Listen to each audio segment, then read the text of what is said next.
Once upon a time, there was a little engine called Edward. He lived in a shed with 5 other engines. They were all bigger than Edward and boasted about it. They said, "The driver won't choose you again. He wants big, strong engines like us." Edward hadn't been out for a long time, and he began to feel sad. Just then, the driver and fireman came along to start work. "What's the matter? Are you feeling sad? Would you like to come out today? Oh, yes, please." So the fireman lit the fire and made a nice lot of steam. Then the driver pulled the lever and Edward puffed away. "Look at me. Look at me." The other engines were very cross at being left behind, and away went Edward to get some coaches.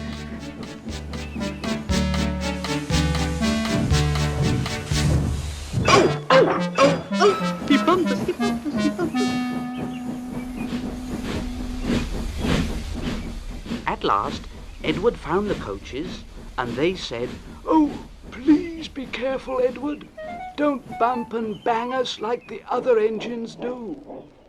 So Edward came up to the coaches very, very gently.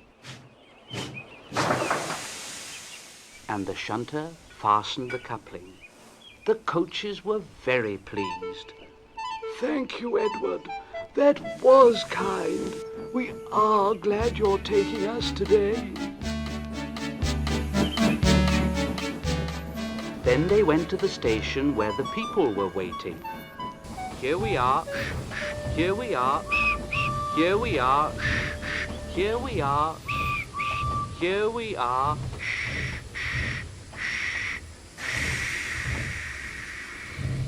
Come along, get in quickly, please."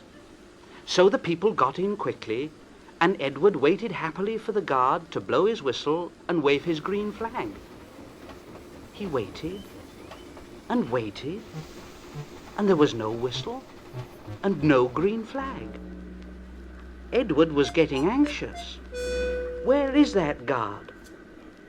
The driver and fireman asked the station master, "Have you seen the guard?" "No." They asked the porter, "Have you seen the guard?" Yes, last night." Edward began to get cross. Are we ever going to start? Just then, a little boy shouted, "Here he comes!" And there the guard was, with his flags in one hand and a sandwich in the other. He ran onto the platform, blew his whistle, and jumped into his van.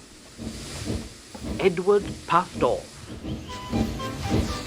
Here we go. Here we go. Here we go.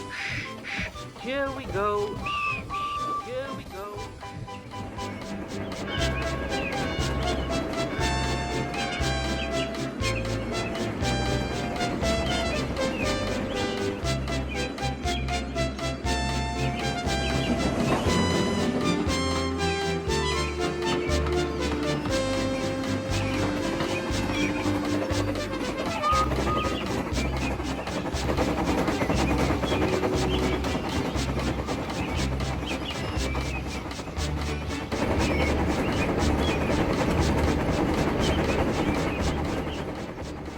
Did have a happy day.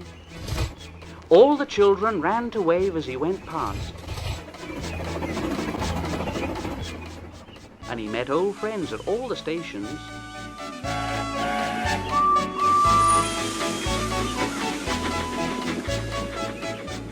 He worked so hard that the driver promised to take him out again next day.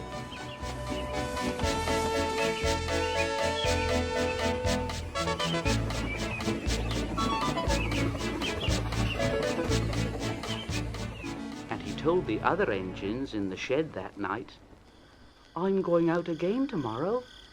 What do you think of that? But he didn't hear what they thought, for he was so tired and happy that he fell asleep at once.